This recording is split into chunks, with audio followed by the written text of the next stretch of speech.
Students, welcome back. हाय, मेरा नाम है professor Bhavin Gandhi. I am a chartered accountant and company secretary by qualifications. और दोस्तों, आज हम स्टार्ट करने वाले हैं revision of inter CA financial management. So दोस्तों, फर्स्ट ऑफ ऑल बहुत ही हार्दिक स्वागत जेके शाह क्लासेस की तरफ से आप सभी लोगों को, क्योंकि अभी हम रिवीजन सीरीज से स्टार्ट कर रहे हैं और वो भी financial management chapter number 1 accounting ratios के साथ।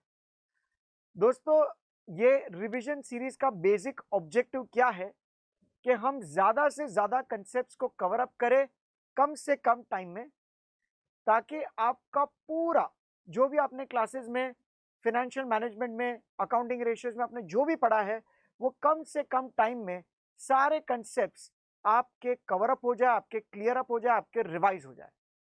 दोस्तों, ये रिवीजन सीरीज में हम लोग कोई भी क्वेश्चंस को यहाँ पे सॉल्व नहीं करने वाले हैं, बट ये सारे क्वेश्चंस हम एक बार गो थ्रू करेंगे, रिवाइज करेंगे और उसके रिलेटेड जो भी कंसेप्ट्स है दोस्तों, वो कंसेप्ट्स को हम 100% और ज्यादा कॉन्क्रीट करेंगे और ज्यादा क्लियर अप करेंगे।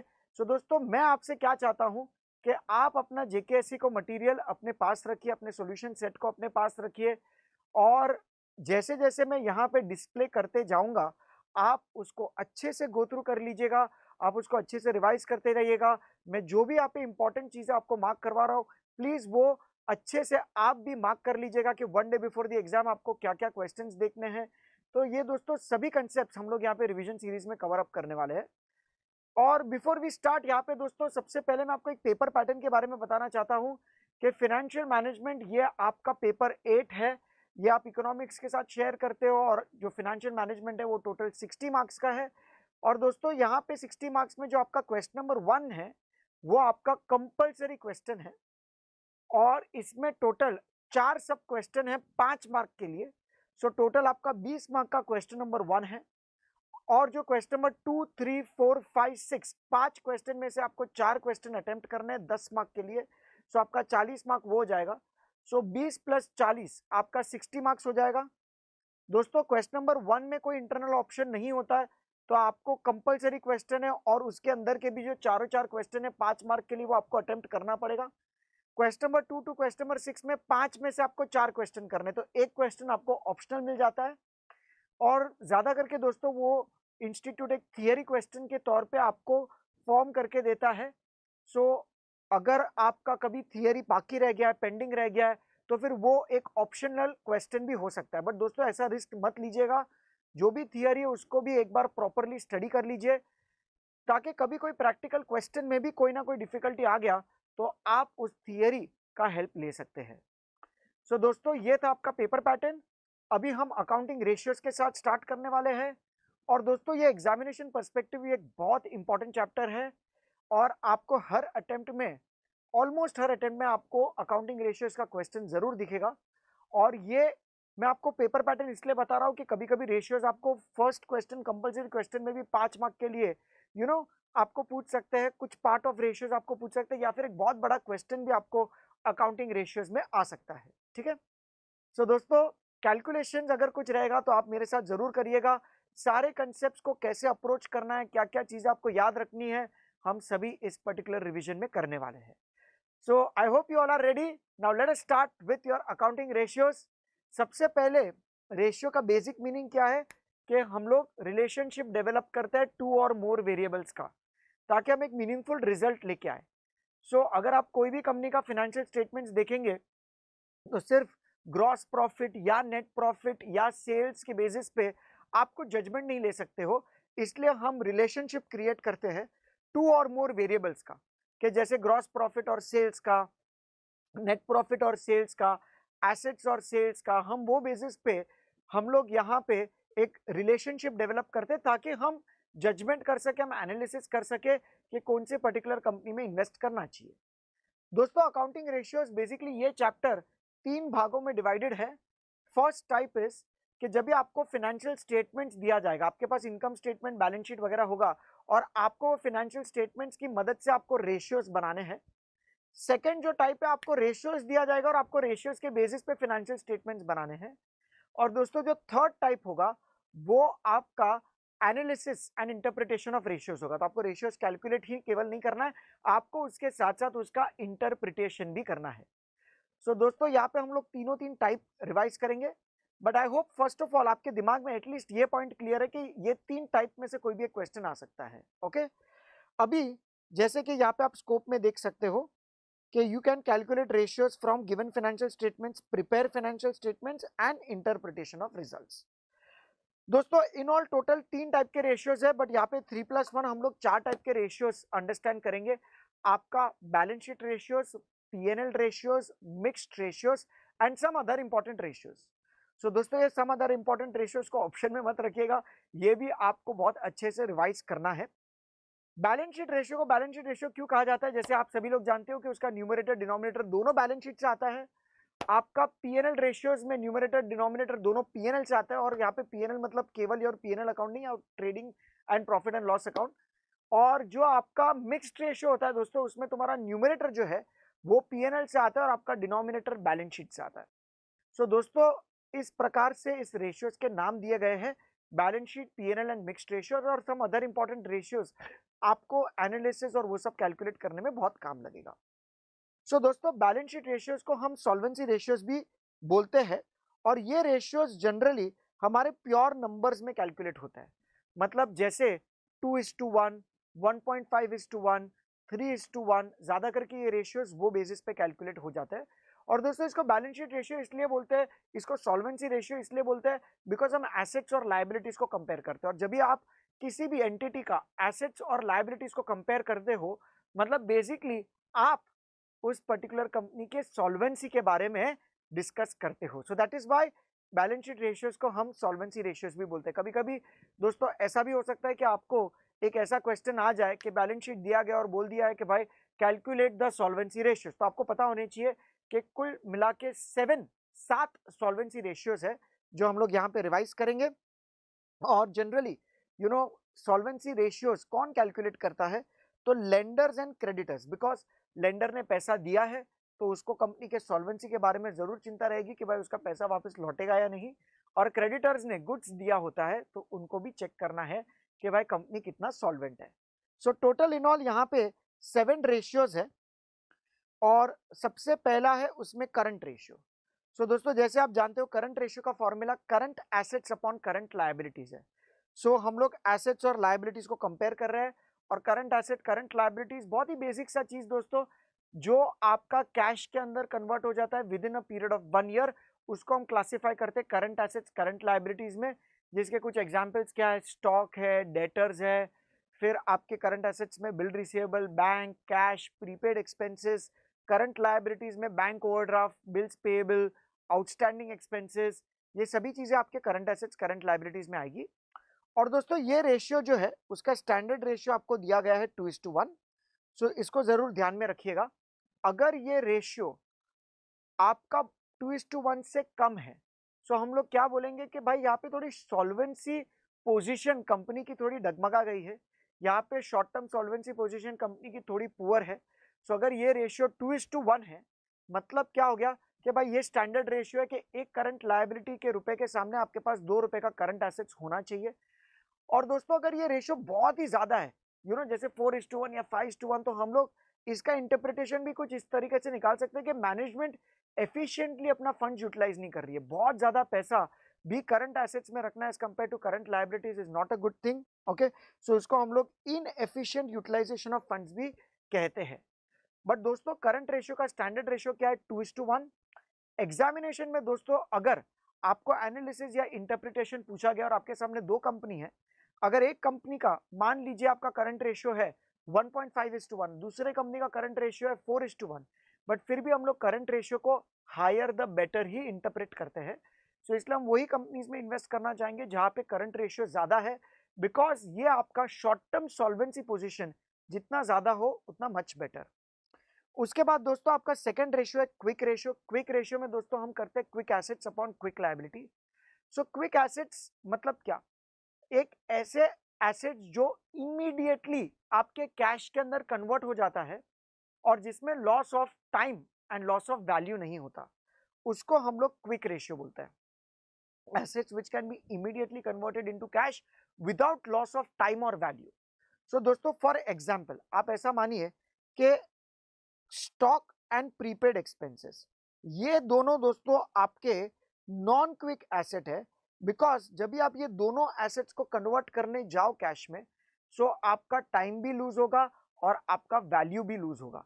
इसलिए दोस्तों हम लोग क्विक एसेट्स में क्या करते हैं, current assets minus stock minus prepaid expenses, तो ये चीज आपको क्विक एसेट्स देगा और उसमें से हम डिवाइड कर देंगे करंट लायबिलिटीज के साथ।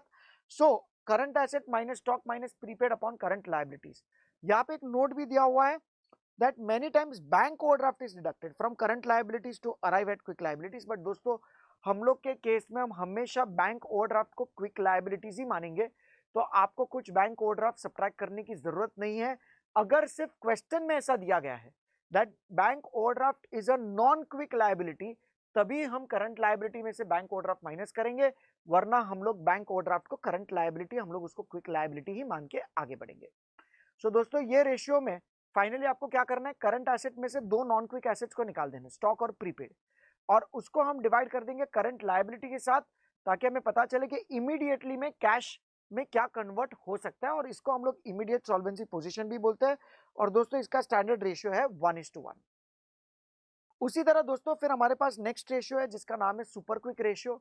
सुपर क्विक रेशियो मतलब अपने पास कितना लिक्विडिटी अवेलेबल है, इसीलिए इसका दूसरा नाम है एब्सोल्यूट लिक्विडिटी रेशियो या कैश रिजर्वर रेशियो। ये सब डिफरेंट डिफरेंट नाम्स है। और दोस्तों यहाँ पे भी आपका जो भी कैश रहेगा या फिर पैसा बैंक में पड़ा है या फिर जो भी आपका मार्केटेबल सिक्योरिटीज है, हम लोग उस चीज को डिवाइड करेंगे करंट लायबिलिटी के साथ। So cash, bank and marketable securities, हम उसी चीज को डिवाइड कर देंगे करंट लायबिलिटीज के साथ, तो हमें पता चलेगा कि हमारे पास कितना लिक्विडिटी अवेलेबल है to meet your 1 rupee of current liability. So दोस्तों करंट रेशियो, क्विक रेशियो और सुपर क्विक रेशियो में फर्क क्या है? करंट रेशियो में हम सारे शॉर्ट टर्म जो भी आपके एसेट्स है वो कंसिडर करेंगे, क्विक रेशियो में इमीडिएट एसेट्स हम कंसिडर करेंगे, और सुपर क्विक रेशियो में जो भी आपके पास लिक्विडिटी ऑलरेडी अवेलेबल है। तीन रेशियो दोस्तों should be higher the better. फिर दोस्तों आपके पास है stock to working capital ratio. ये रेशियो से क्या पता लगता है कि हमारा कितना अमाउंट ऑफ स्टॉक ब्लॉक्ड है वर्किंग कैपिटल में, यह हमें पता लगता है stock to working capital ratio में। और दोस्तों ये stock to working capital ratio का फॉर्मूला है closing stock upon working capital. अभी जैसे आप सभी लोग जानते हैं कि working capital is nothing but current assets minus current liabilities, और करंट एसेट्स में one of the item is your stock. Okay, तो मान लीजिए कि आपका वर्किंग कैपिटल है 1,00,000 रुपया, और दोस्तों आपने स्टॉक में इन्वेस्ट कर रखा है 80,000 रुपीज। तो इसका मतलब क्या हुआ कि आपका stock to working capital ratio हो गया 0.8:1, मतलब 1 रुपए के वर्किंग कैपिटल में अपना 80 पैसा ब्लॉक्ड है in the form of stock. और दोस्तों ये रेशियो जितना ज्यादा होगा उसका मतलब कंपनी के पास लिक्विडिटी कम है, और ये रेशियो जितना कम मतलब कंपनी के पास लिक्विडिटी ज्यादा है। ठीक है, तो इसमें higher the better lower the better नहीं बोल सकते, बट यहाँ पे एटलीस्ट एक चीज हम लोग कंक्लूड कर सकते हैं कि जहां पे आप इस पर्टिकुलर रेशियो को बहुत ज्यादा देखते हो मतलब कंपनी के पास लिक्विडिटी कम होगा, और जहां पे दोस्तों ये रेशियो कम है मतलब कंपनी के पास थोड़ा लिक्विडिटी ज्यादा है।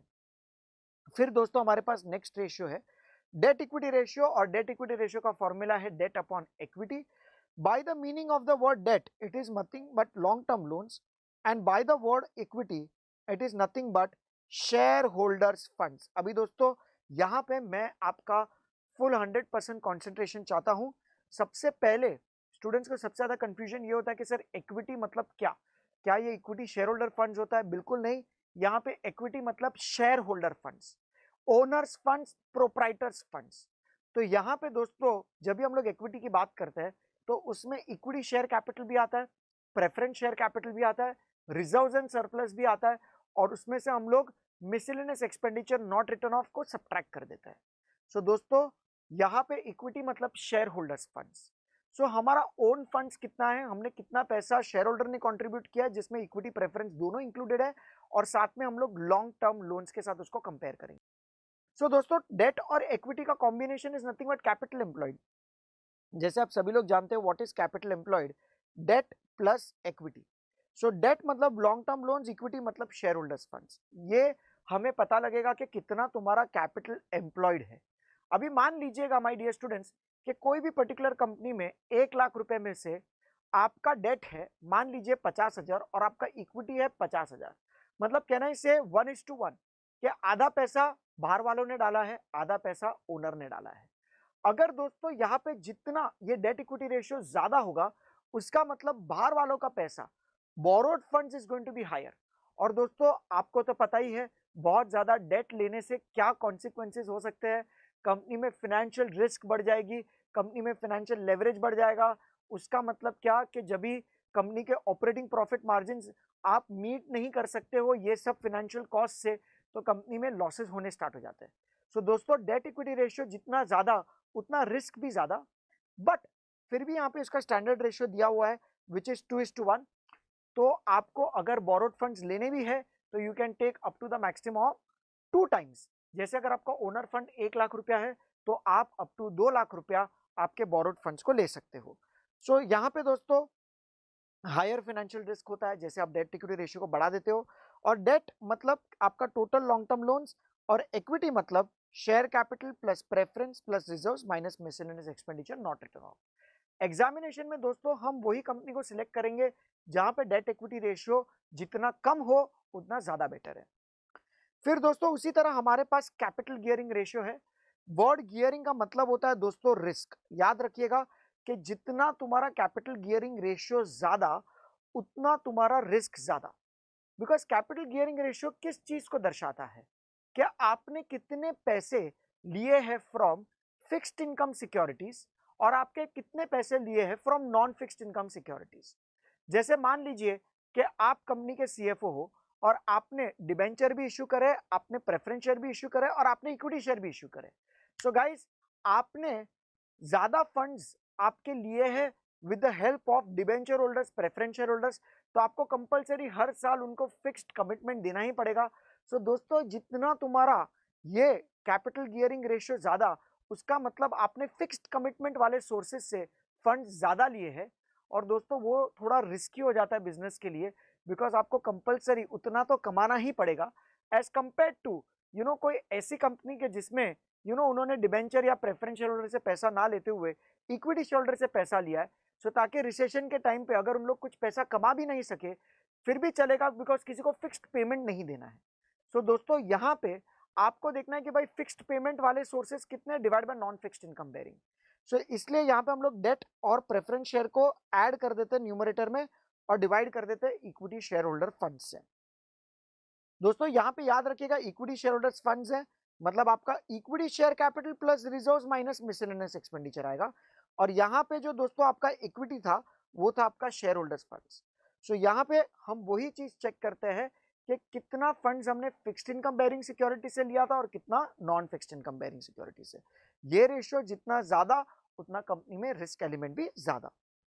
फिर दोस्तों आपका लास्ट रेशियो जो सॉल्वेंसी रेशियो में है वो है आपका प्रोप्राइटरी रेशियो। और प्रोप्राइटरी रेशियो से हमें क्या पता लगता है कि proprietors funds upon total assets. तो हमारे जो बैलेंस शीट में जो भी टोटल एसेट्स है उसमें से कितना फाइनेंसिंग प्रोप्राइटर ने किया है और कितना बाहर वालों ने किया है ये रेशियो से पता लग जाता है। मतलब जैसे कि फॉर एग्जांपल मेरे पास बैलेंस शीट एसेट साइड पे टोटल एसेट्स है 10 लाख रुपए और मेरा प्रोप्राइटर्स फंड है 6 लाख। सो कैन आई से 60% ऑफ माई टोटल एसेट्स 60% मेरा टोटल एसेट्स फाइनेंस हो रहा है मेरा प्रोप्राइटर्स फंड से और 40% मेरा फाइनेंस हो रहा है बोरोड फंड से।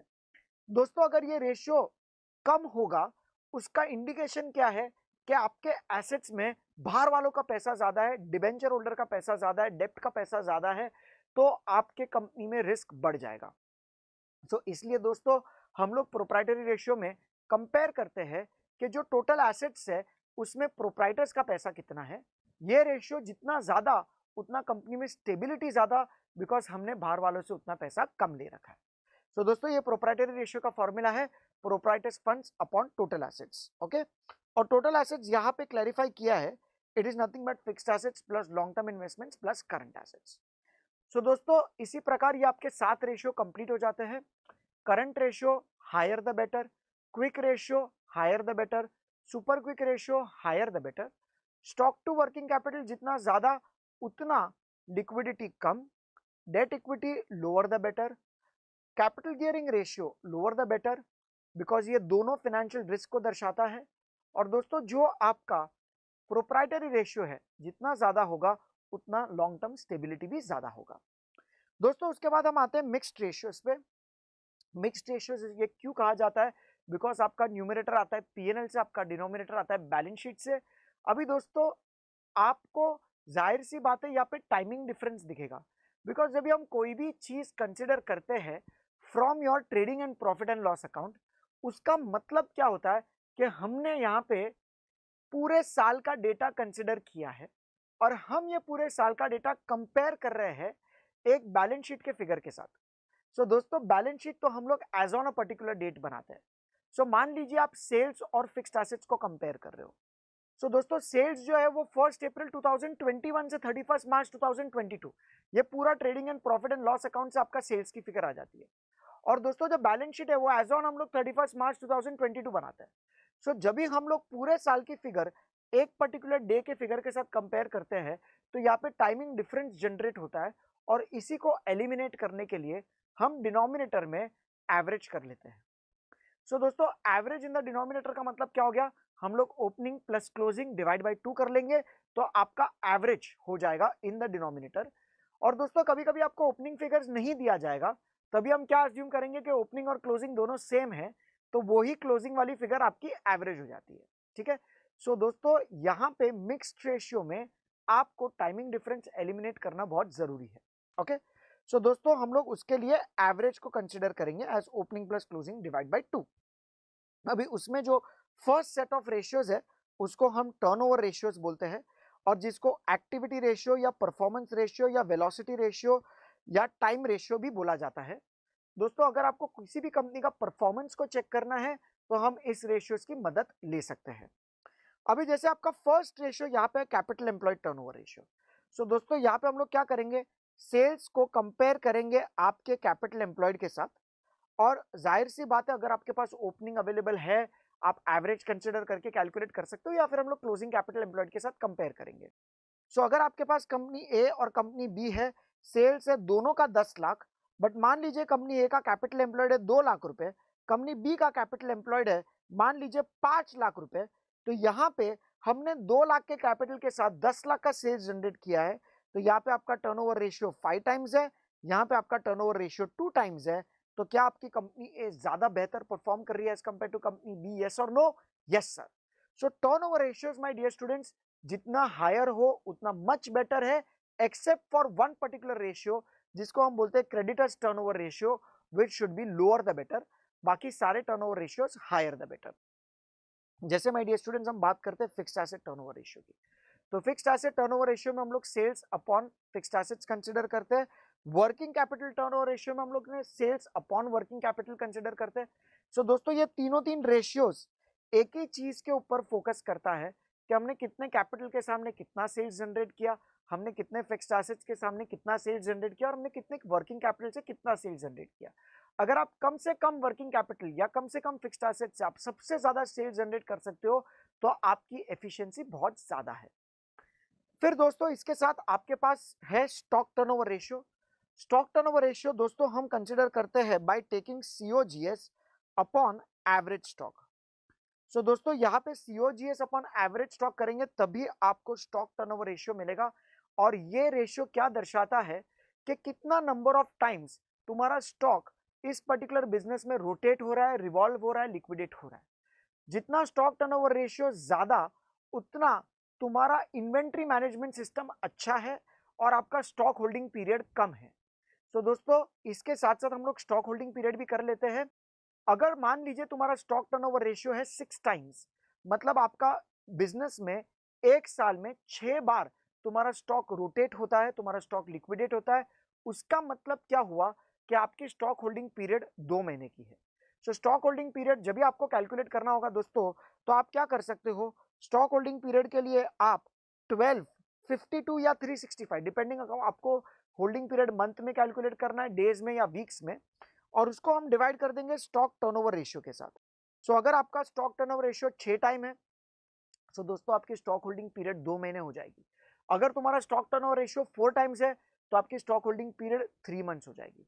सो दोस्तों जितना तुम्हारा स्टॉक टर्नओवर रेशियो ज्यादा उतना तुम्हारा स्टॉक होल्डिंग पीरियड कम, और वही तो हम चाहते हैं।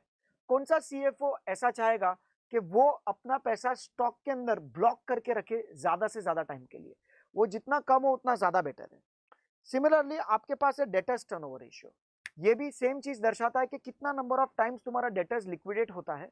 दोस्तों इसके लिए भी आपका डेट कलेक्शन पीरियड जो कैलकुलेट होगा वो हम लोग कैसे कैलकुलेट करेंगे? डेट कलेक्शन पीरियड को सेम कंसेप्ट 12 को हम लोग डिवाइड कर देते हैं डेटर्स टर्नओवर रेशियो पे।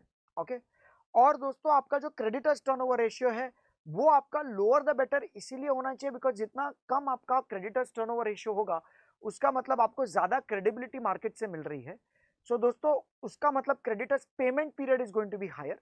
सो अगर आपको goods higher credit payment period पे मिल रहा है तो हम उसी चीज के ऊपर फोकस करेंगे provided the cost remains the same. So इसलिए दोस्तों आपका stock turnover ratio, debtors turnover ratio और क्रेडिटर्स टर्नओवर रेशियो से हम लोग stock holding period, debt collection period और क्रेडिटर्स पेमेंट पीरियड भी निकाल सकते हैं। So finally just to conclude दोस्तों, आपके ये 6 टर्नओवर रेशियो में से पहले 5 turnover ratio should be higher the better, because stock turnover ratio और डेटर्स टर्नओवर रेशियो अगर ये दोनों भी जितना ज्यादा होगा उसका मतलब the time period in which आप जो पैसा ब्लॉक करते हो in your stock and the time period जो आप पैसा ब्लॉक करते हैं इन योर डेटर्स वो कम से कम रहे, वो ज्यादा बेटर है। क्रेडिटर्स टर्नओवर रेशियो दोस्तों जितना ज्यादा होगा उसका मतलब क्या हुआ कि आपको फटाफट पेमेंट करना है, आपका क्रेडिटर्स पेमेंट पीरियड उतना कम है, इसलिए हम लोग क्रेडिटर्स टर्नओवर रेशियो अगर हम लोग कम से कम रखते हैं तो उसका मतलब होता है कि आपको क्रेडिटर्स पेमेंट पीरियड ज्यादा मिल रहा है।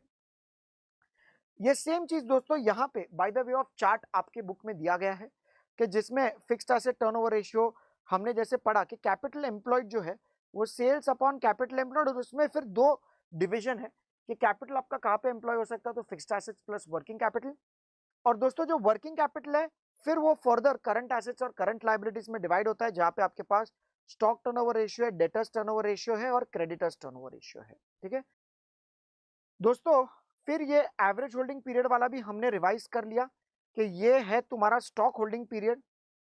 और दोस्तों जैसे हम स्टॉक होल्डिंग पीरियड की बात करते हैं, सो स्टॉक होल्डिंग पीरियड में बेसिकली हमारा ऑब्जेक्टिव क्या है कि हम लोग 1252 या 365 को हम लोग डिवाइड कर देते हैं स्टॉक टर्नओवर रेशियो के साथ, और जैसे आप यहाँ पे स्टॉक टर्नओवर रेशियो सब्सटीट्यूट कर लोगे 12 डिवाइड बाय, मान लीजिए stock turnover ratio COGS upon average stock, so फिर आपको ये फॉर्मूला मिल जाएगी average stock upon COGS into 365, 52 और 12। सो जैसे ही आपका एवरेज स्टॉक ऊपर चला जाएगा, so average stock upon COGS into 365, 52 or 12, that will give you stock holding period. Same आपका एवरेज कलेक्शन पीरियड है, सेम आपका दोस्तों एवरेज पेमेंट पीरियड है। अभी हम बात करते हैं प्रॉफिटेबिलिटी रेशियोज की।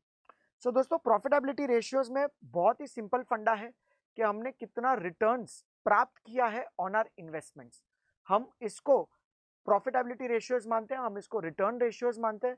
सो दोस्तों यहाँ पे हमारे टोटल 4 रिटर्न रेशियोज है। आपका फर्स्ट रिटर्न रेशियोज है आपका return on capital employed.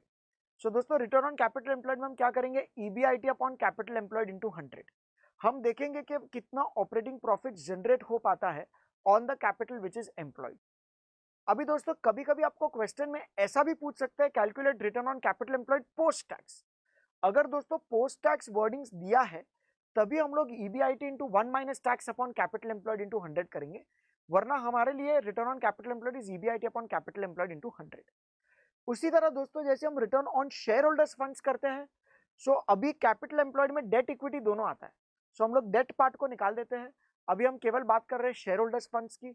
So obviously EBIT को भी हम लोग कंपेयर नहीं कर सकते, हमें नेट प्रॉफिट्स आफ्टर टैक्स लेना है, उसको हम डिवाइड कर देंगे share holders funds into 100। Similarly आपके पास है रिटर्न ऑन इक्विटी।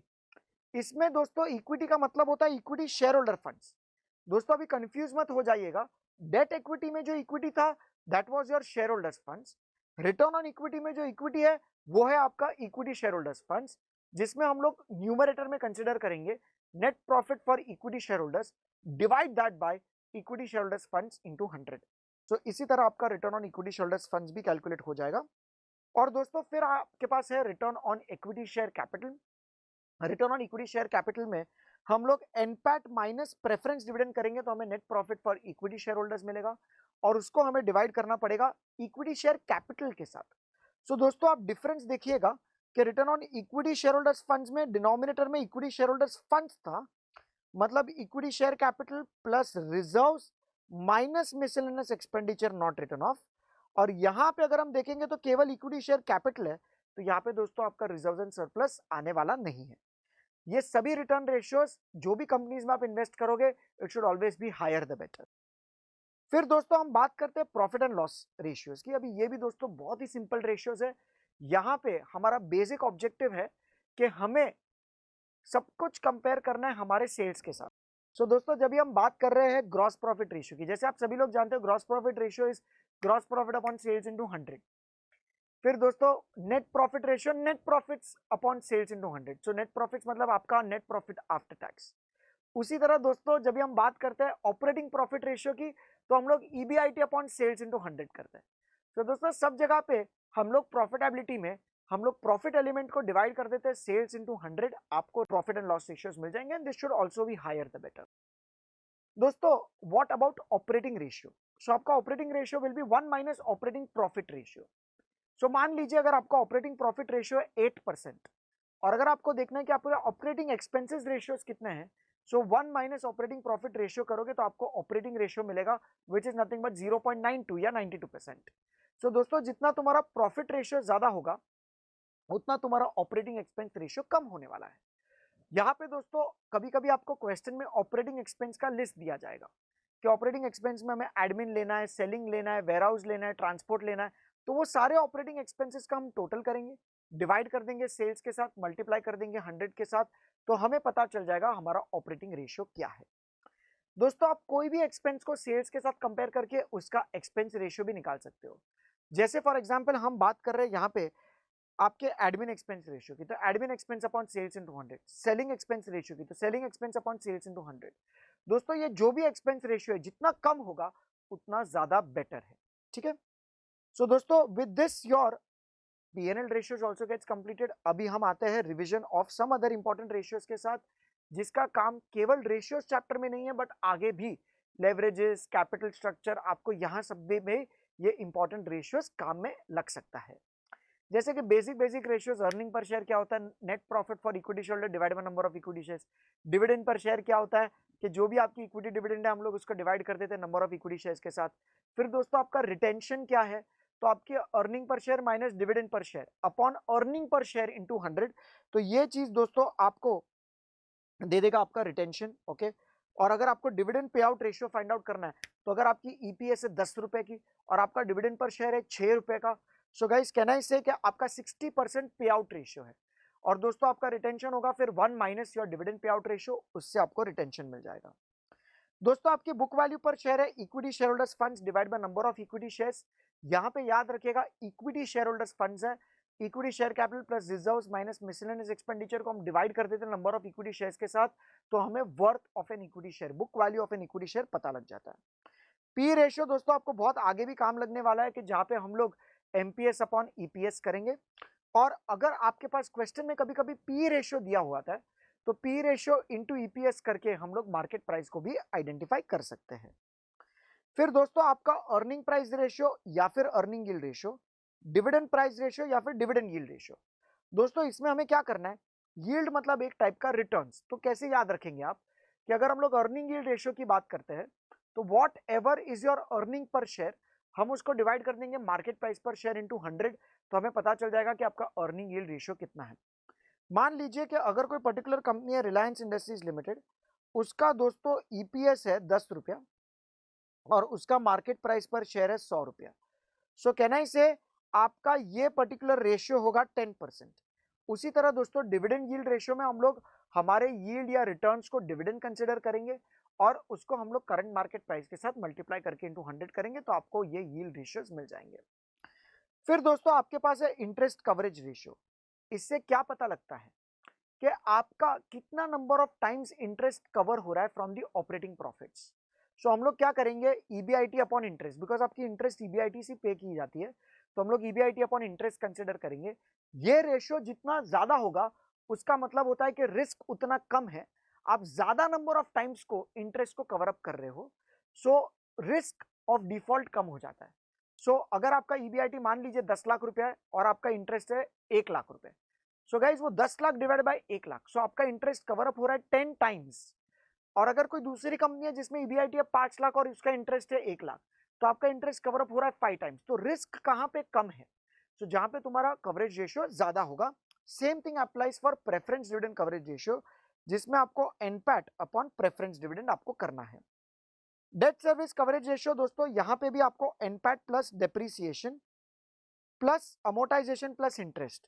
सो आपको पता लगेगा कि आपके पास कितना फंड्स अवेलेबल है जिससे आप आपकी लोन की रिपेमेंट कर सकते हो, जिसमें आपके पास एनुअल इंस्टॉलमेंट ऑफ लोन है which is nothing but principal plus interest. Because जब भी हम बैंक को लोन रिपे करते हैं तो केवल इंटरेस्ट नहीं करते, प्रिंसिपल प्लस इंटरेस्ट दोनों मिला के करते हैं। सो ये कवरेज रेशियो जो है दोस्तों तीनों तीन, this should always be higher the better. फिर यील्ड्स भी जितना ज्यादा हो उतना ज्यादा बेटर है। फिर दोस्तों पी रेशियो जितना ज्यादा उसका मतलब होता है कि willingness of equity share holder ज्यादा है। दोस्तों जितना डिविडेंड पे आउट रेशियो ज्यादा उतना तुम्हारा रिटेंशन कम। सो ये सभी चीजें दोस्तों आपका सम अदर इंपॉर्टेंट रेशियोज में कवर अप हो जाता है। अभी दोस्तों हम स्टार्ट करते हैं इसके प्रैक्टिकल क्वेश्चंस के साथ। ओके, सो फटाफट से अभी हम रिवाइज कर लेते हैं कि आपके प्रैक्टिकल क्वेश्चंस में क्या चीजें हैं, क्या क्या रेशियोज है, क्वेश्चन को कैसे अप्रोच किया जाता है, one day before the exam हम क्या क्या चीजों को के ऊपर फोकस करना चाहिए। ठीक है, सो जैसे ये जो आपका फर्स्ट क्वेश्चन हमने करा था क्लास वर्क सेक्शन में, इसमें आपके पास बैलेंस शीट अवेलेबल है और आपको दोस्तों रेशियोज निकालने हैं। बहुत ही मासूम सा सवाल दोस्तों। यहाँ पे जैसे हमने डिस्कस किया ये सारे रेशियोज क्या है, current ratio, current asset upon current liability, liquid ratio को हम लोग यहाँ पे क्विक रेशियो भी बोलते हैं, एसिड टेस्ट रेशियो भी बोलते हैं, ये सब दोस्तों डिफरेंट डिफरेंट नेम्स है। फिर stock to working capital ratio दिया है, stock upon working capital, capital gearing ratio, कितना तुम्हारा फिक्स्ड इनकम बेरिंग सिक्योरिटीज से आपने पैसा लिया divide by non fixed income bearing securities. फिर दोस्तों आपके पास है स्टॉक टर्नओवर रेशियो, जिसमें हम लोग सीओजीएस अपॉन एवरेज स्टॉक करते हैं। और दोस्तों आपका डेटर्स टर्नओवर रेशियो और आपके पास डेट कलेक्शन पीरियड भी पूछा गया है। दोस्तों याद रखिएगा, जब भी ऐसा कोई भी टाइप का क्वेश्चन आता है सबसे पहले आप आइडेंटिफाई कर लीजिए कि आपके करंट एसेट्स करंट लायबिलिटीज क्या क्या है। तो फिक्स्ड एसेट्स को छोड़ के यहाँ पे सारे आपके करंट एसेट्स है। यहाँ पे दोस्तों क्रेडिटर्स एंड बैंक ओवरड्राफ्ट आपकी करंट लायबिलिटी है। क्विक रेशियो के टाइम पे दोस्तों हम लोग यहाँ पे स्टॉक और प्रीपेड एक्सपेंस को माइनस कर देंगे, बट बल्कि हम लोग बैंक ओवरड्राफ्ट को माइनस नहीं करेंगे, हम लोग इसको क्विक लायबिलिटी ही मानेंगे, तो इसलिए हम लोग उसको माइनस नहीं करने वाले हैं। कोई नोट भी यहाँ पे नहीं दिया हुआ है। उसके बाद दोस्तों स्टॉक टू वर्किंग कैपिटल में जैसे आपने करंट एसेट करंट लायबिलिटीज को आइडेंटिफाई किया है, तो वो दोनों को सब्ट्रैक्ट करेंगे, आपको वर्किंग कैपिटल मिल जाएगा। और आपका यहाँ पे stock to working capital ratio easily identifiable है। स्टॉक में आपको यहाँ पे क्लोजिंग स्टॉक लेना है। दोस्तों आपका जो कैपिटल गियरिंग रेशियो है उससे आपको पता चलेगा कि आपका फिक्स्ड इनकम बेरिंग सिक्योरिटीज क्या है। जैसे आपके पास 12% प्रेफरेंस शेयर कैपिटल है, 14% डिबेंचर्स है।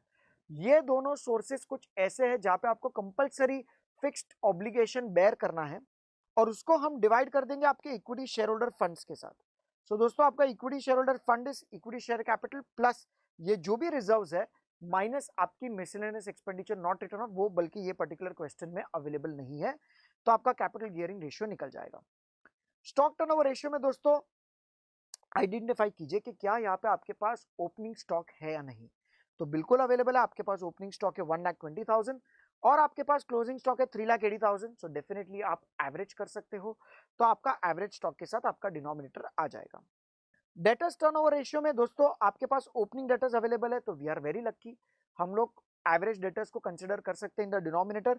बट याद रखिएगा क्रेडिट सेल्स लेना है, कोई भी इंफॉर्मेशन अगर क्वेश्चन में नहीं दिया होता है तो हम लोग ऑल सेल्स को क्रेडिट सेल्स ही वैसे भी मानते हैं। So on the base of credit sales will take into consideration. Gross profit ratio इसलिए दिया गया है ताकि आप सेल्स माइनस जीपी करोगे आपको सीओजीएस मिल जाएगा। कलेक्शन पीरियड में दोस्तों यहाँ पे बोला नहीं गया कि आपको मंथ्स में करना है, डेज में करना है कि वीक्स में करना है। सो इंस्टीट्यूट जब भी कोई भी इंफॉर्मेशन नहीं मेंशन किया जाता है तभी हम लोग डेज में करते हैं और हम लोग 365 डेज को अज्यूम करके कर सकते हो।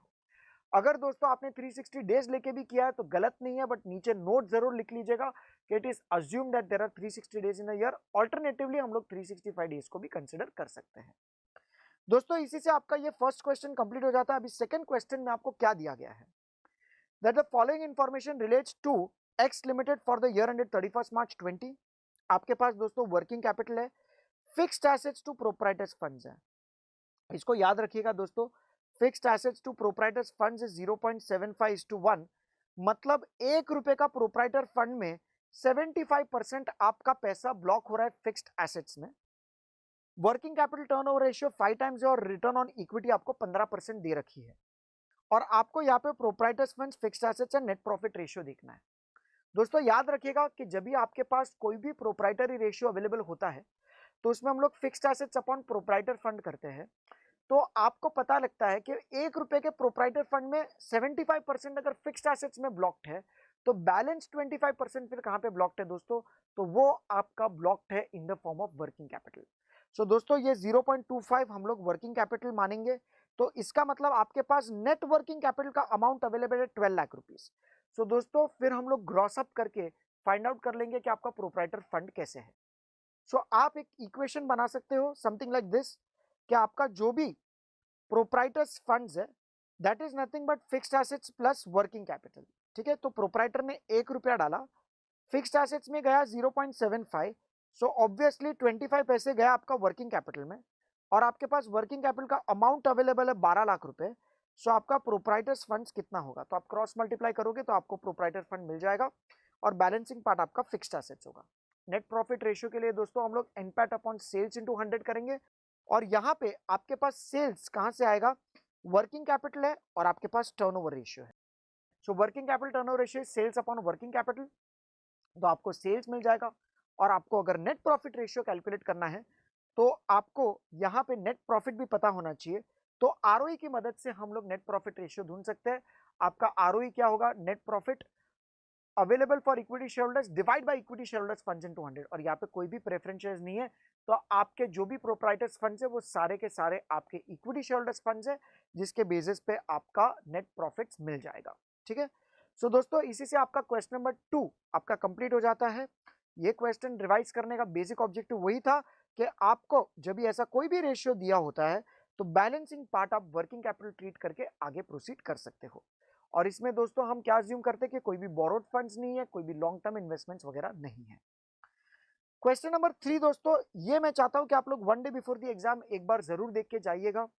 यहाँ पे आपके पास बैलेंस शीट दे रखी है और आपको एक नई बैलेंस शीट बनानी है, न्यू बैलेंस शीट आपको बनाना है, और आपको साथ में प्रॉफिट एंड लॉस अकाउंट भी बनाना है। सो दोस्तों हम लोग इसी बैलेंस शीट का बेस लेके हम लोग नया PNL account and balance sheet बनाएंगे।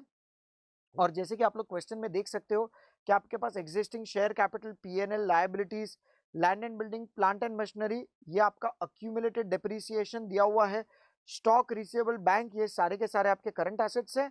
और दोस्तों यहाँ पे आपको बताया गया है दैट आपको कैपिटल स्ट्रक्चर रीऑर्गेनाइज करना है with share capital remaining the same. So दोस्तों याद रखिएगा कि अगर आपका शेयर कैपिटल सेम रहेगा मतलब नए बैलेंस शीट में भी ये अमाउंट आपका 1 लाख का 1 लाख ही रहेगा और उसका प्रोपोर्शन 50% है। उसका मतलब दोस्तों क्या हुआ कि आपका टोटल लायबिलिटी साइड पे आपका 100% जो है that will become 2 lakh rupees. और दोस्तों जैसे आपके पास ये 2 लाख रुपीस आ गया, फिर हम लोग यहाँ पे पता लगा सकते हैं कि आपका जो 30,000 रुपीज है ये आपका अदर शेयर होल्डर्स फंड है, फिर आपका 20,000 रुपीज है वो आपका डिबेंचर्स है, और ये जो आपका दोस्तों 50,000 रुपीज है आएगा that will be nothing but your payables. So दोस्तों इसी प्रकार आपका 130, 150 और 2 लाख रुपीज आपका लायबिलिटी साइड हाथों हाथ कंप्लीट हो जाती है। फिर दोस्तों आपका डिबेंचर इश्यू हुआ at the beginning of the year, interest भी आपको कंसिडर करना है। Land and building remaining unchanged, ये एडजस्टमेंट में दोस्तों आप याद रखिएगा कि आपका जो टोटल फिक्स्ड एसेट्स है वो बोला गया कि 60% of total fixed and current assets है। तो आप कुछ इस प्रकार से देख सकते हो कि आपके बैलेंस शीट में लायबिलिटी साइड पे टोटल आ रही है आपकी 2 लाख रुपए, तो आपके एसेट साइड पे भी आपका टोटल आएगा 2 लाख रुपए as per the new balance sheet. ठीक है, और दोस्तों ये जो 2 लाख रुपए आपका आएगा उसमें से आपका फिक्स्ड एसेट्स और करंट एसेट्स क्या कॉन्स्टिट्यूट करता है, तो फिक्स्ड एसेट्स आपका 60% है तो ये 1,20,000 फिक्स्ड एसेट्स हो जाएगा, 40% आपका 80,000 ये हो जाएगा। फिर दोस्तों आपका जो 1,20,000 है आप उसमें से देख सकते हो कि आपका land and building remaining unchanged है। सो आपकी लैंड एंड बिल्डिंग की फिगर जो पहले दी होगी वही कंटिन्यू रहेगी विच इज 80,000। और दोस्तों आपका जो बैलेंस है वो आपका प्लांट एंड मशीनरी होगा विच इज 40,000 नेट। ओके, सो दोस्तों इस प्रकार से आपका बाइफर्केशन कंप्लीट हो जाएगा। और आपको क्वेश्चन में फिर आगे क्या दे रखा है कि further 5,000 depreciation has been written of.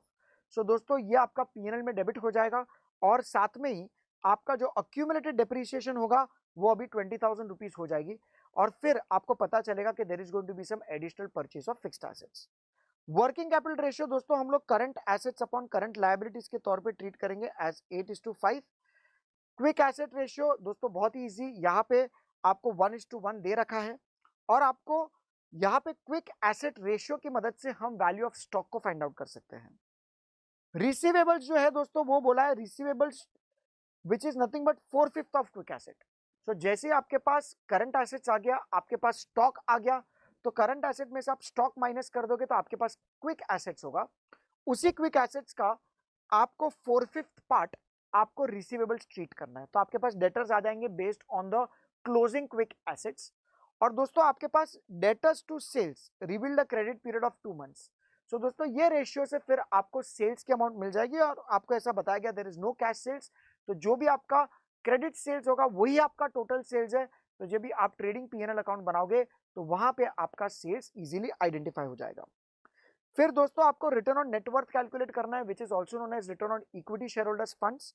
और आपके पास रिटर्न ऑन नेटवर्थ के लिए अगर आपके पास equity share holders funds available है, आप उसको मल्टीप्लाई करेंगे, आपके रिटर्न ऑन नेटवर्थ से आपको एनपैट मिल जाएगा। फिर दोस्तों आपके पास ग्रॉस प्रॉफिट रेशियो भी दिया गया है which is 15% of the selling price. So जब भी आपको कोई भी ऐसा पर्टिकुलर क्वेश्चन आता है कि जहां पे आपको trading PNL and balance sheet बनाना है, तो दोस्तों फर्स्ट स्टेप क्या है कि आप पहले फेस बना लीजिए कि trading PNL and balance sheet में क्या क्या आइटम्स आएंगे। आपको यहाँ पे पता है ओपनिंग स्टॉक आएगा, फिर आप परचेज कंसिडर कर सकते हो, फिर क्रेडिट साइड पे by sales, by closing stock, फिर जीपी ब्रॉट डाउन करो, फिर depreciation, interest. And on the balance sheet आपके पास जो भी फेस अवेलेबल है, फिक्स्ड एसेट्स आपको पता है लैंड एंड बिल्डिंग आएगा, प्लांट एंड मशीनरी, फिर आपको पता है स्टॉक, डेटर्स, कैश बैंक तो आने ही वाला है। ऑन द लायबिलिटी साइड आपने जो भी नए डिबेंचर इश्यू किए, करंट लायबिलिटीज वगैरह, तो आप पहले फेस बना लीजिए और जैसे जैसे आपको फिगर्स आ रहा है आप उस particular trading period and balance sheet में आप उसको पोस्ट कर सकते हो ताकि आपका इजीली ये फटाफट कंप्लीट सॉल्व हो सकता है। ठीक है, फिर दोस्तों हम आते हैं क्वेश्चन नंबर 4 पे। यहाँ पे दोस्तों आपको कैलकुलेट करना है आपका net profit margin, return on assets, asset turnover and return on owners equity. दोस्तों जब भी ऐसा कोई भी क्वेश्चन आपके सामने आता है तो आपका फर्स्ट स्टेप है कि आपको इनकम स्टेटमेंट बनाना होगा। सो दोस्तों आपके पास यहाँ पे टोटल एसेट्स अवेलेबल है 8 लाख रुपीज, जिसमें 50% बोरोड कैपिटल है और उसका रेट ऑफ इंटरेस्ट है 8%। सो जैसे कि आपको पता है कि 8 लाख रुपीज का आपका एसेट्स एम्प्लॉयड है, आपका उसमें से 4 लाख डेट है, तो आपका 4 लाख होगा इक्विटी। और दोस्तों जो 4 लाख आपका डेट है उसमें इंटरेस्ट कॉस्ट आपका 8% है। फिर दोस्तों आपके पास direct cost for the year is estimated to be 4,80,000 and all the other operating expenses are 80,000। सो दोस्तों ये आपका इनकम स्टेटमेंट बनाने में आपको हेल्प करेगा। आपके पास यहाँ पे डेटा अवेलेबल है कि जिसमें sales is nothing but 150% of the direct cost.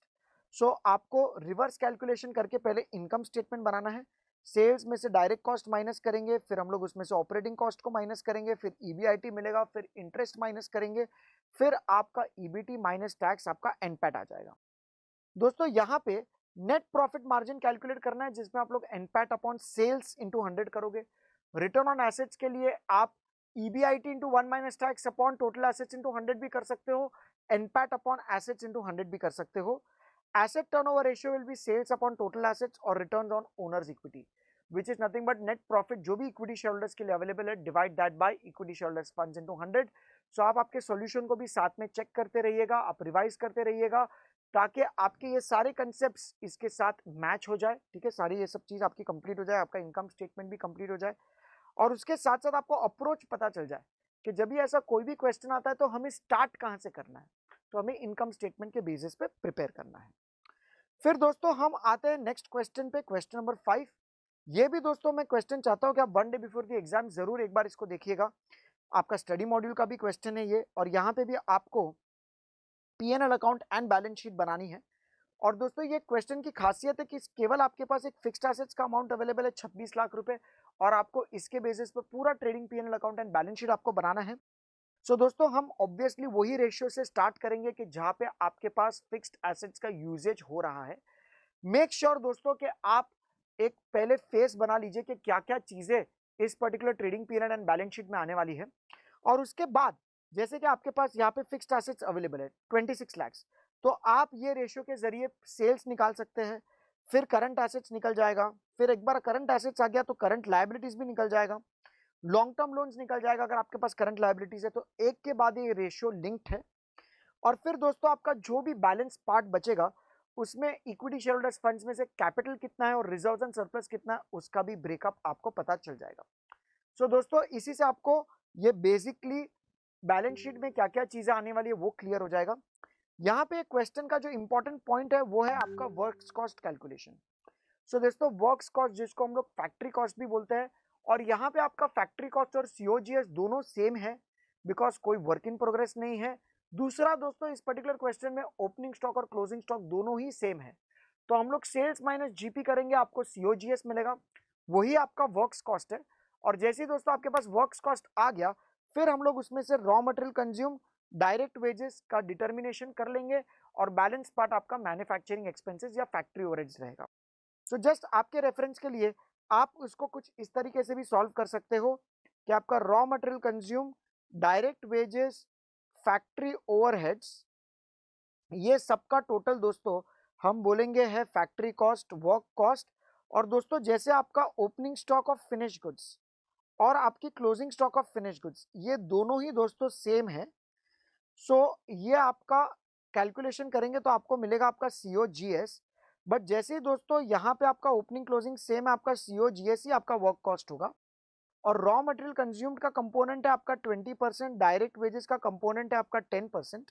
सो दोस्तों जो बैलेंस 70% है उसको हम फैक्ट्री ओवरहेड्स ट्रीट करके कर सकते हैं। अज्यूमिंग ये बहुत ही शॉर्ट में मैं आपको रिवाइज करा रहा हूँ, यहाँ पे कोई आपका कॉस्ट ऑफ प्रोडक्शन या आपका डब्ल्यूआईपी एक्सेट्रा का कंसेप्ट नहीं आ रहा है, मैं बेसिकली आपको बता रहा हूँ कि सेल्स माइनस जीपी करो सीओजीएस, सीओजीएस को हम कंसिडर करेंगे, उसमें से आपका raw material consume direct wages आ जाएगा, बैलेंस पार्ट आप मैन्युफैक्चरिंग एक्सपेंसेस को ट्रीट कर सकते हो, ठीक है।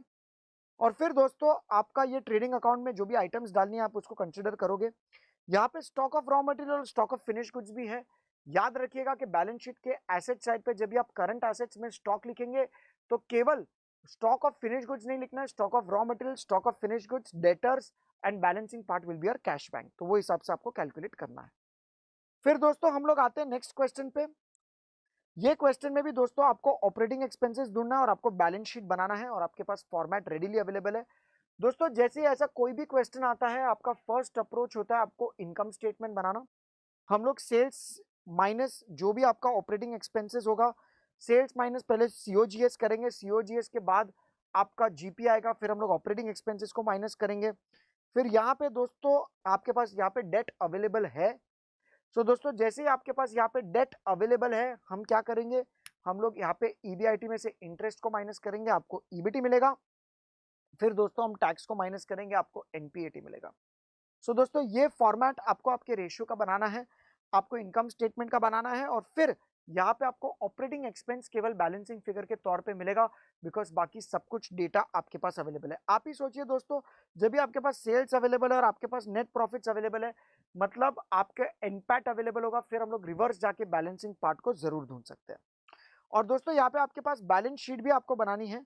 सो बैलेंस शीट बनाने के लिए आपके पास यहाँ पे share capital, reserves and surplus, 15% debentures payables और जो जो चीजें दोस्तों आपको रेशियोज दिए गए उसकी मदद से हम लोग यहाँ पे ये फिगर्स को सब्सटीट्यूट कर देंगे।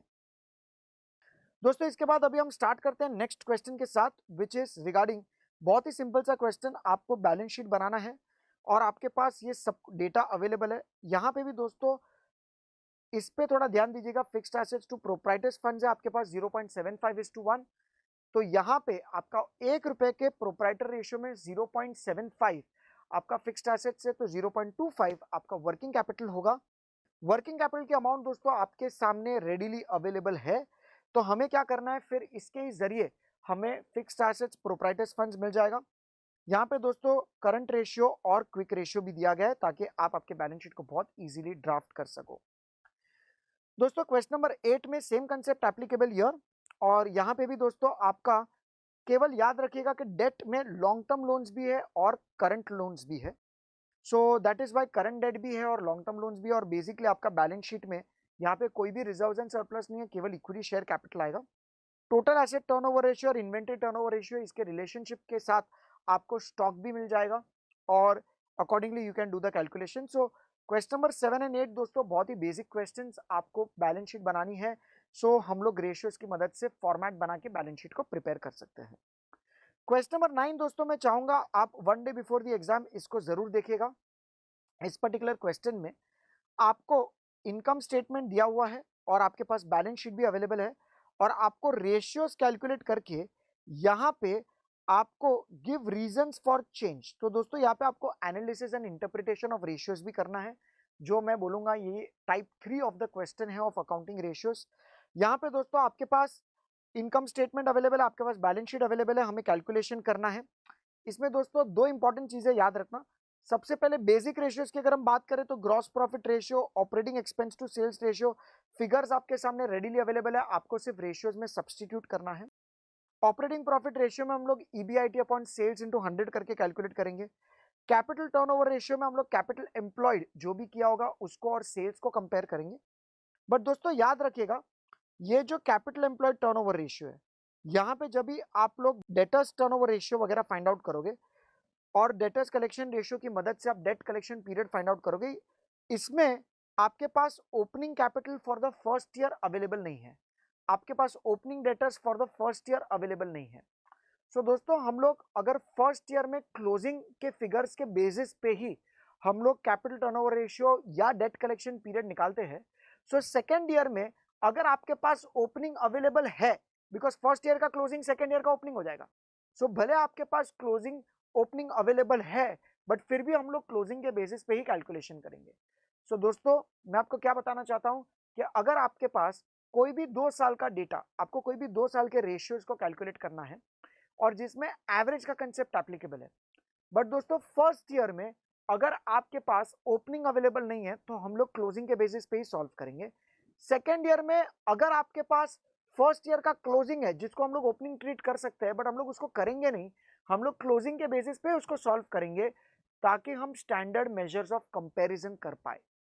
सो आपके दो रेशियोज कोई अलग अलग तरीके से नहीं कैलकुलेट हो सकते हैं कि जिसके बेसिस पे हम फिर फाइनल इंटरप्रिटेशन दे।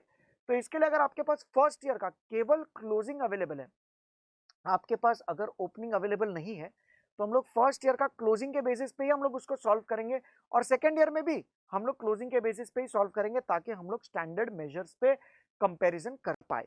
ओके, सो दोस्तों स्टॉक के केस में ऐसा नहीं है बिकॉज आपके पास ओपनिंग स्टॉक दिया गया है, so that is not an issue. तो आपके पास फर्स्ट ईयर का ओपनिंग स्टॉक है तो हम लोग एवरेज का कंसेप्ट यूज कर सकते हैं। आपके पास सेकंड ईयर के लिए फर्स्ट ईयर का क्लोजिंग स्टॉक दिया है जिसको हम लोग ओपनिंग स्टॉक ट्रीट करके हम लोग कैलकुलेशंस कर पाए। फिर दोस्तों आपको stock turnover ratio, net profit to net worth, ये बेसिक रेशियोज आपको कैलकुलेट करने हैं। अभी इसमें एनालिसिस में दोस्तों केवल 2-3 चीजों का ध्यान रखना।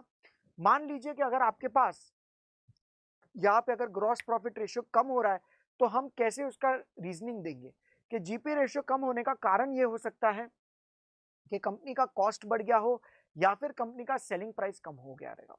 तो यहाँ पे दोस्तों कंपनी का सेलिंग प्राइस कम हो रहा है बिकॉज कॉस्ट उन लोग ने क्वेश्चन में बोला it's going to remain the same. फिर दोस्तों जहां पे भी रिटर्न्स कम होते हैं, रिटर्न ऑन कैपिटल एम्प्लॉयड कम होता है, तो उसके पीछे का लॉजिक क्या है कि कंपनी इनएफिशिएंसी कर रहा है तो आपके टर्नओवर्स भी आपको कम होते हुए दिखेंगे। तो वो सबका रीजनिंग आपको इस पर्टिकुलर क्वेश्चन में देना है। फिर दोस्तों लास्ट क्वेश्चन पे आ जाते हैं, आपका क्वेश्चन नंबर 10, और ये क्वेश्चन भी मैं चाहूंगा यहाँ पे सम अदर इंपॉर्टेंट रेशियोज के ऊपर ये क्वेश्चन बेस्ड है, तो एक बार इसको जरूर सॉल्व कीजिएगा। इसमें दोस्तों आपके पास इक्विटी शेयर कैपिटल है, प्रेफरेंस शेयर कैपिटल, और आपके पास दोस्तों यहाँ पे एनपैट अवेलेबल है। सो आपको एनपैट माइनस हम लोग प्रेफरेंस डिविडेंड करेंगे तो net profit for equity share holders आ जाएगा। उसमें से दोस्तों हम लोग इक्विटी डिविडेंड को माइनस करेंगे तो हमें रिटेन अर्निंग्स मिलेगा। और ये दोस्तों आपको इसीलिए करना है बिकॉज इस क्वेश्चन में आपको dividend yield on equity share find out करना है, तो हम लोग डीपीएस अपॉन एमपीएस इंटू 100 करेंगे। आपका preference dividend coverage ratio will be NPAT upon preference dividend, equity dividend coverage ratio net profit for equity shareholders divide by equity dividend. Because हम लोग कहां से उस पर्टिकुलर इक्विटी डिविडेंड को पे कर रहे हैं वो आपको चेक करना बहुत जरूरी है। अर्निंग पर शेयर के लिए दोस्तों आपका net profit for equity shareholders divide by number of equity shares करेंगे आपको ईपीएस मिल जाएगा और आपका P ratio will be MPS upon EPS. So दोस्तों इस तरीके से आपके ये सारे ratios, some other important ratios भी कवर अप हो जाएंगे। सो दोस्तों my dear students, with this your accounting ratios के जो भी क्लास वर्क सेक्शन थे और जो भी हमारे इंपॉर्टेंट कंसेप्ट्स थे वो हमने प्रॉपरली यहाँ पे रिवाइज कर दिया है। प्लीज दोस्तों इसके सॉल्यूशंस को अच्छे से देख लेना। यहाँ पे आपको कौन से क्वेश्चन सॉल्व करने हैं, one day before the exam आपको क्या देखना है, हमने उसके बारे में भी थोड़ा डिस्कशन किया है। सारे रेशियोज कम से कम टाइम में मैंने ट्राई किया है मैक्सिमम कवर अप करने के लिए। So that's it from my and, wish you all the very best, thank you so much.